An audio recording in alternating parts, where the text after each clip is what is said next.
ലോകത്ത് ചെയ്തു കൂട്ടുന്ന ക്രൂരതകളൊന്നും പോരാഞ്ഞ് ഇസ്രായേലിൻ്റെ പ്രതിരോധ മന്ത്രിയെന്ന് പറയപ്പെടുന്ന ഇസ്രായേൽ കാറ്റ്സ് അതിരൂക്ഷമായ ഭാഷയിലാണ് ഒരു പരമാധികാര രാഷ്ട്രത്തെ തലവനായ ഇറാൻ്റെ പരമോന്നത നേതാവ് അയത്തുള്ള ഖമേനിയെ അതിരൂക്ഷമായ ഭാഷയിൽ വിമർശിച്ചത്.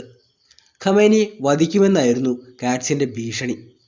വിശാലമായ എണ്ണപ്പാടവും ധാതുസമ്പത്തും കണ്ട് ഇറാനെ നോക്കി അമേരിക്കൻ പ്രസിഡന്റ് ഡൊണാൾഡ് ട്രംപ് വെള്ളമിറക്കാൻ തുടങ്ങിയിട്ട് കാലങ്ങളായി. എത്രയോ മഹാന്മാർ ഇരുന്ന വൈറ്റ് ഹൗസിലെ അമേരിക്കൻ പ്രസിഡന്റിൻ്റെ കസേര ഇന്ന് ട്രംപിൻ്റെ കച്ചവട സ്ഥാപനമായി മാറിക്കഴിഞ്ഞു. ട്രംപിൻ്റെ കളിക്ക് പുതിയ തുടക്കമിട്ടത് വെനസ്വേലൻ പ്രസിഡന്റ് മഡൂറോയെ പിടിച്ചുകൊണ്ടു വന്നതിലൂടെയാണ്. അതിന് കാരണമായി പറയുന്നത് ലോകം മുഴുവൻ മയക്കുമരുന്ന് സപ്ലൈ ചെയ്യുന്നത് വെനസ്വേലയാണത്രേ. യഥാർത്ഥ കണക്ക് പുറത്തു വന്നാൽ ട്രംപിൻ്റെ അമേരിക്കയാണ് മയക്കുമരുന്നിൻ്റെ ഏറ്റവും വലിയ ഉപയോക്താക്കൾ. അത് മറച്ചുവെച്ചാണ് എണ്ണപ്പാടം കൈക്കലാക്കാനുള്ള ട്രംപിൻ്റെ നീക്കം മഡൂറോയെ അറസ്റ്റിലൂടെ തീർത്തിരിക്കുന്നത്. ലഹരി വസ്തുക്കൾക്കെതിരെയുള്ള നീക്കം അഭിനന്ദനാർഹമാണെന്ന് ലോകം പറയപ്പെടുമ്പോഴും പക്ഷേ വ്യാജ ആരോപണങ്ങളിൽ ഉൾപ്പെടുത്തി പ്രതികരിക്കില്ലെന്ന് ഉറപ്പുള്ള ഒരു രാജ്യത്തലവനെയാണ് ട്രംപ് പിടിച്ചുകൊണ്ടുപോയത്. എന്നിട്ട് അവിടുത്തെ ഒരാളുടെ വക നൊബേൽ സമ്മാന കൈമാറ്റവും നടക്കുകയുണ്ടായി. ലോകത്തെ പുച്ഛിക്കുന്ന ഇത്തരം നീക്കം എല്ലാവരും തിരിച്ചറിഞ്ഞു കഴിഞ്ഞു എന്നുള്ളതാണ് യാഥാർത്ഥ്യം. എന്തായാലും ഒരു കാര്യം ഉറപ്പാണ്, ട്രംപ് ആരടാ നീ നിന്റെ രാജ്യത്തിൻ്റെ കാര്യം നോക്കൂ എന്ന് പറയാൻ കെൽപ്പുള്ള ഒരു ഭരണ സംവിധാനം ഇന്ത്യയിലുള്ളതുകൊണ്ട് താരിഫിൻ്റെ പേരിൽ ഇന്ത്യയെ പിരിമുറുക്കത്തിൽ ആക്കാമെന്ന ട്രംപിൻ്റെ വ്യാമോഹത്തിന് ഒറ്റ നിലപാടിലൂടെ ഇന്ത്യ കൂച്ചിലങ്ങിടുകയും ചെയ്തു. താരിഫ് ഭീഷണി എന്ന അതേ നാണയം തിരിച്ചടിച്ചപ്പോൾ ഇപ്പോൾ ഇന്ത്യയുടെ കാല് പിടിക്കാൻ നടക്കുകയാണ് നെതന്യാഹുവിൻ്റെ ആടുതല്ലികൾ. എന്നാൽ ഇറാനിലെ കളി അതിരുവിട്ട് പരമോന്നത നേതാവ് അയത്തുള്ള അലി ഖമേനിയെ വധിക്കുമെന്നാണ് അമേരിക്കയുടെ ഒത്താശയോടെ ഇസ്രായേൽ വിദേശകാര്യ മന്ത്രിയെന്ന് പറയപ്പെടുന്നയാളുടെ ഭീഷണി. ഒരു രാഷ്ട്രത്തലവനെ ചുമ്മാതങ്ങ് ഇല്ലാതാക്കുമെന്ന് പറയുന്നത് ഈ പറയുന്നവൻ്റെ പിതാക്കന്മാരുടെ വകയല്ല ഭൂമി എന്ന ഉറച്ച നിലപാട് ഇറാൻ സ്വീകരിച്ചു കഴിഞ്ഞു. അതിൻ്റെ പ്രതിഫലനം ഇപ്പോൾ വന്നു കഴിഞ്ഞിരിക്കുകയാണ്.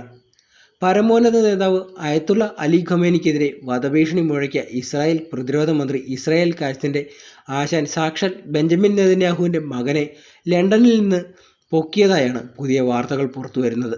രാജ്യത്തിൻ്റെ പരമാധികാരം സംരക്ഷിക്കാൻ വേണ്ടി മാത്രം ലോകം മുഴുവൻ ചാരന്മാരെയും ആത്മഹത്യാ സ്ക്വാഡുകളെയും ഏർപ്പെടുത്തിയ ഇറാന് നെതന്യാഹുവിൻ്റെ മകനെ ലണ്ടനിൽ നിന്ന് പൊക്കുകയെന്നത് പുഷ്പം പോലെ ഈസിയായ സംഗതിയാണെന്ന് മനസ്സിലാക്കാൻ അദ്ദേഹം വൈകിപ്പോയി. പ്രത്യേകിച്ച് ഗ്രീൻലാൻഡ് വിഷയത്തിൽ യൂറോപ്യൻ യൂണിയൻ ഒന്നടങ്കം ട്രംപിന് എതിരായ സാഹചര്യത്തിൽ കൂടി. അമേരിക്കയുടെ ഈ നീക്കത്തോടെ ഇസ്രായേൽ വെണ്ണീറാകാൻ ഇറാൻ തയ്യാറെടുക്കുന്ന വാർത്ത എത്തിയ അന്ന് കരീബിയൻ ദ്വീപിലേക്ക് മുങ്ങിയതാണ് നെതന്യാഹു. പിന്നീട് ട്രംപ് ഇറാൻ്റെ ഭീഷണിയിൽ പേടിച്ചു വിറച്ച് സൈനികരെയും കൊണ്ട് പശ്ചിമേഷ്യ വിട്ടതിന് ശേഷമാണ് നെതന്യാഹു തിരിച്ചെത്തിയത്. ഈ സമയത്താണ് ഇസ്രായേൽ കാറ്റ്സിൻ്റെ പ്രസ്താവനയും പുറത്തു വന്നത്. ഒട്ടും വൈകിയില്ല, നെതന്യാഹുവിൻ്റെ മകനെ ലണ്ടനിൽ നിന്ന് പൊക്കുകയും ചെയ്തു ഇറാൻ ഇന്ന് ലോകത്തെ ഞെട്ടിക്കുന്നത് ആസ്ട്രമിക് വാർഫെയർ എന്ന യുദ്ധതന്ത്രത്തിലൂടെയാണ്. വില കൂടിയ ഫൈറ്റർ ജെറ്റുകളും $multi-billion മിസൈൽ സംവിധാനങ്ങളും മാത്രം യുദ്ധം ജയിക്കുന്ന ഒരു കാലം കഴിഞ്ഞു എന്നതാണ് ഇറാൻ ഇപ്പോൾ തെളിയിച്ചിരിക്കുന്നത്.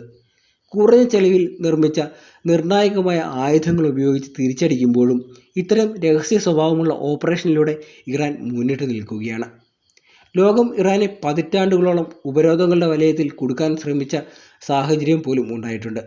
സാമ്പത്തികമായി തളർത്താനും സാങ്കേതികമായി ഒറ്റപ്പെടുത്താനും സൈനികമായി പിന്നിലേക്ക് തള്ളാനും ആയിരുന്നു ആ നീക്കങ്ങളുടെ പിന്നിലെ ഉദ്ദേശം. പക്ഷേ ചരിത്രം തെളിയിച്ചത് മറ്റൊന്നാണ്. ഇറാൻ തീർന്നില്ല. പകരം സ്വന്തം ആകാശത്ത് സ്വന്തം നിയമങ്ങളുടെ സ്വന്തം ശേഷിയിൽ സ്വന്തം ആയുധങ്ങളും സ്വന്തം നിയമങ്ങളും ഉണ്ടാക്കി അവർ സ്വയം സുരക്ഷിതരാവുകയായിരുന്നു. ഇറാൻ ഇന്ന് ലോകത്തെ ഞെട്ടിക്കുന്നത് ആസ്ട്രമിക് വാർഫെയർ എന്ന യുദ്ധതന്ത്രത്തിലൂടെയെന്ന് നമ്മൾ നേരത്തെ പറഞ്ഞു പോയതാണ്. വില കൂടിയ ഫൈറ്റർ ജെറ്റുകളും $multi-billion മിസൈൽ സംവിധാനങ്ങളും ഒന്നും ഇറാൻ ഇന്ന് പുല്ലുവിലയാണ്. കാരണം ശത്രുവിനെ എവിടെ അടിക്കണം എന്ന കൃത്യമായ ഉദ്ദേശത്തോടു കൂടി തന്നെ ഇറാൻ മുന്നോട്ട് പോവുകയാണ്. ഇറാൻ്റെ കയറ്റുമതി തന്ത്രത്തിൻ്റെ ഹൃദയഭാഗത്ത് നിന്ന് റഷ്യയും കൂടിയുണ്ട്. ഇവിടെ ഇറാന് കവചമായി നിൽക്കുന്നത് മറ്റാരുമല്ല, 2020 ശേഷമുള്ള കാലഘട്ടത്തിൽ ആഗോള വ്യോമശക്തിയുടെ സമവാക്യങ്ങളിൽ ഉണ്ടായ മാറ്റങ്ങൾ റഷ്യയും ചൈനയും എത്രത്തോളം വേഗത്തിൽ സൈനിക ശേഷി വികസിപ്പിച്ചു എന്നതിൻ്റെ വ്യക്തമായ തെളിവുകളാണ് നൽകുന്നത്. റോയൽ യുണൈറ്റഡ് സർവീസസ് ഇൻസ്റ്റിറ്റ്യൂട്ട് പുറത്തിറക്കിയ പുതിയ വിലയിരുത്തൽ റിപ്പോർട്ട് അനുസരിച്ച് പാശ്ചാത്യ ലോകം ദീർഘകാലമായി അവകാശപ്പെട്ടിരുന്ന വ്യോമ മേധാവിത്വം ഇനി റഷ്യ, ചൈന, ഇറാൻ അച്ചുതണ്ടിൽ ഒതുങ്ങുമെന്നാണ് പറയപ്പെടുന്നത്. അമേരിക്ക ഇപ്പോഴും ലോകത്തിലെ ഏറ്റവും ശക്തമായ സൈനിക ശക്തിയായിരുന്നാലും യൂറോപ്യൻ മേഖലയിലും ഇന്തോ പസഫിക് മേഖലയിലും അതിൻ്റെ സജീവ ഇടപെടലുകൾ കുറയുന്ന സാഹചര്യത്തിൽ ആ ശൂന്യത നികത്തുന്ന ശക്തികളായി റഷ്യയും ചൈനയും ഉയർന്നു വന്നിരിക്കുകയാണ്. ഇന്ത്യയെ സംബന്ധിച്ചിടത്തോളം ഇന്ത്യ മറ്റാരുടെയും പ്രശ്നത്തിൽ ഇടപെടാൻ പോകാത്തതും ലോകത്തിലെ ഒന്നാം നമ്പർ ശക്തിയാകാൻ കുതിക്കുന്നതുമാണ് ഇന്ത്യയെ ഈ യുദ്ധത്തിൽ നിന്നും മാറ്റി നിർത്തിയിരിക്കുന്നത്. റഷ്യയുടെ കാര്യത്തിൽ യുക്രൈനുമായുള്ള യുദ്ധം അതിൻ്റെ വ്യോമസേനയെ ദുർബലപ്പെടുത്തുന്നതായിരുന്നു എന്ന പാശ്ചാത്യ വിലയിരുത്തലുകൾ ശക്തമാണ്. എന്നാൽ യുദ്ധഭൂമിയിലെ യാഥാർത്ഥ്യം അതിൽ നിന്ന് വ്യത്യസ്തമായൊരു ചിത്രം അവതരിപ്പിക്കുന്നുണ്ട്. 2022 മുതൽ യുക്രൈനിൽ നടന്ന തീവ്രമായ വ്യോമാക്രമണങ്ങൾക്കിടയിൽ റഷ്യയ്ക്ക് വിമാനനഷ്ടങ്ങൾ ഉണ്ടായിട്ടുണ്ടെങ്കിലും അവയേക്കാൾ കൂടുതലായി പുതിയ വിമാനങ്ങൾ സേവനത്തിൽ ഉൾപ്പെടുത്താൻ മോസ്കോയ്ക്ക് കഴിഞ്ഞിട്ടുണ്ട്. Su-34 പോലുള്ള തന്ത്രപ്രധാന ആക്രമണ വിമാനങ്ങളുടെ ഉൽപ്പാദനം യുദ്ധകാലത്ത് നഷ്ടപ്പെട്ടവയേക്കാൾ ഉയർന്ന തോതിൽ തുടരുകയാണ്.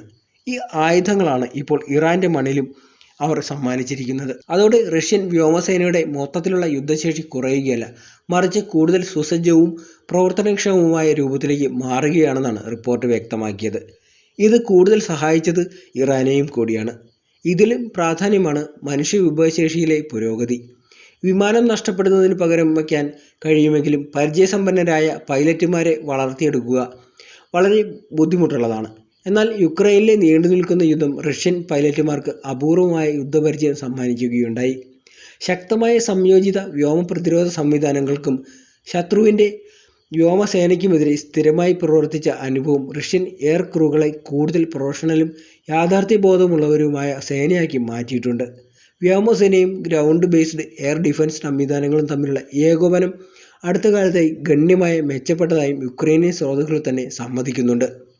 ഈ അനുഭവ സമ്പത്ത് ഇറാനിയൻ സേനകൾക്കും കൈമാറിയതോടുകൂടിയാണ് കൂടുതൽ ശക്തിയായി ഇറാനെ മുന്നോട്ട് വരാൻ പ്രേരിപ്പിച്ചത്. മാത്രമല്ല 2026 ജനുവരി 20 അതായത് ചൊവ്വാഴ്ച ഡൊണാൾഡ് ട്രംപ് തൻ്റെ രണ്ടാം പ്രസിഡൻഷ്യൽ കാലാവധിയുടെ ആദ്യ വർഷം പൂർത്തിയാക്കിയപ്പോൾ അമേരിക്കൻ രാഷ്ട്രീയ ചരിത്രത്തിലെ അപൂർവമായ ഒരു സംഭവ വികാസത്തിനാണ് ലോകം സാക്ഷ്യം വഹിച്ചത്. ഒരു പ്രസിഡന്റിൻ്റെ അധികാര തിരിച്ചുവരവ് മാത്രമല്ല, അത് രാഷ്ട്രീയ ശക്തിയും വ്യക്തിപരമായ സമ്പത്തും തമ്മിൽ ഇത്രയും തുറന്ന മറ്റൊരു ഘട്ടം സമീപകാല ചരിത്രത്തിൽ അമേരിക്കയിൽ കണ്ടിട്ടില്ല.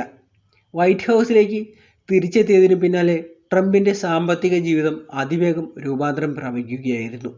ഒരു കാലത്ത് റിയൽ എസ്റ്റേറ്റ് സാമ്രാജ്യത്വത്തിൻ്റെ പര്യായമായിരുന്ന അദ്ദേഹത്തിൻ്റെ സാമ്പത്തിക മുഖം ഇന്ന് സാങ്കേതികവിദ്യ, ക്രിപ്റ്റോ കറൻസി, ആഗോള ബ്രാൻഡിംഗ് കരാറുകൾ, കുടുംബ കേന്ദ്രീകൃത ബിസിനസ് ശൃംഖലകൾ എന്നിവയിലേക്കാണ് മാറിയിരിക്കുന്നത്.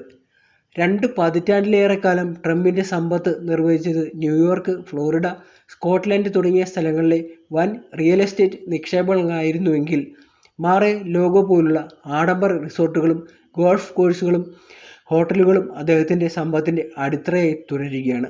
ഈ ബിസിനസ് സാമ്രാജ്യം നിലനിർത്താൻ വേണ്ടിയാണ് ഈ നീക്കങ്ങളും ആഗോള ഭീകരതയ്ക്ക് വേണ്ടി പ്രോത്സാഹിപ്പിക്കുന്ന നീക്കങ്ങളും പ്രസിഡന്റ് നടത്തിക്കൊണ്ടിരിക്കുന്നത്.